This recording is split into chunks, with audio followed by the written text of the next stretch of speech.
கேன்சருக்கு மருந்து இருக்கா இல்லையா?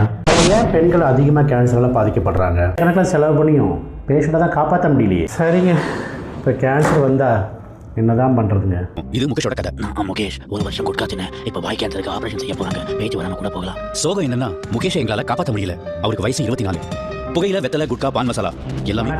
உங்கள் டாக்டர் மகி பேசுகிறேன். இப்போ இந்த வீடியோவில் பார்த்துருப்பீங்க, எல்லா தேட்டர்லையும் முகேஷ் நம்ம பார்த்துருப்போம். உண்மையிலேங்க அளவுக்கு மீறி ஆள்கள் எடுக்கிறது, ஸ்மோக் பண்ணுறது, வெத்தலை, பான் பிராக் அப்படின்னு நிறையா போட்டு அதனாலையும் கேன்சரேஷன் வரும். உண்மைதாங்க. இது ஒட்டுமொத்த மக்கள் தொகையில் ஜஸ்ட்டு 3% தான். இதை தாண்டி 97% ஆஃப் கேன்சரேஷன் வந்து நம்ம சாப்பிட்ற உணவுலே இருக்கலாம். காற்று மாசு, உணவு மாசுன்னு சொல்லுவாங்க. ரெண்டாவது நம்மளுடைய கிளைமேட், நம்மளுடைய என்வாயன்மெண்டல், நம்ம லைஃப் ஸ்டைலுன்னு சொல்லிட்டு நிறைய விஷயத்தில் கேன்சரேஷன் வரும். ஏன்னா இப்போ அதிகமாக பெண்கள் வந்து கேன்சர் ரொம்ப சஃபர் ஆகிறாங்க.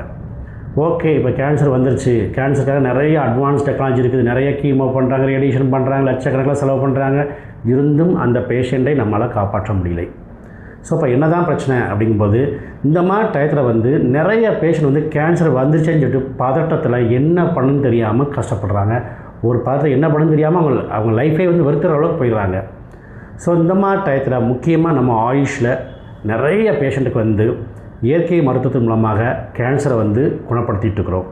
ஸோ இப்போ என்னென்னா, எந்த டயத்தில் நீங்கள் இயற்கை மருந்து எடுக்கணும், எந்த டயத்தில் வந்து ஆங்கில மருந்து சப்போர்ட் தேவைப்படும், ரெண்டாவது வந்து எந்த டயத்தில் கீமோ ரேடியேஷன் எடுக்கும்போது இயற்கை மருந்து எந்தளவுக்கு சப்போர்ட் பண்ணுங்கிறத தெளிவாக எல்லா பேஷண்ட்டுக்கும் நாங்கள் சொல்லிக் கொடுத்துட்ருக்குறோம். ஸோ உங்களுக்கும் அது மாதிரி ஏதாவது சந்தேகம் இருந்தாலும் சரி, கேன்சரை பற்றி ஏதாவது ஒரு அடிப்படை நாலேஜ் இல்லாமல் இருந்து ஏதாவது சந்தேகம் இருந்தாலும் கண்டிப்பாக இந்த ஸ்கிரீனில் நம்பருக்கு ஜஸ்ட் உங்கள் ஸ்கேன் ரிப்போர்ட்டை ஷேர் பண்ணுங்கள். கேன்சருக்குள்ள சிகிச்சை வந்து ஆரம்பத்திலே ஆரம்பித்து முற்றிலும் நோயிலிருந்து வெளியே வாங்க.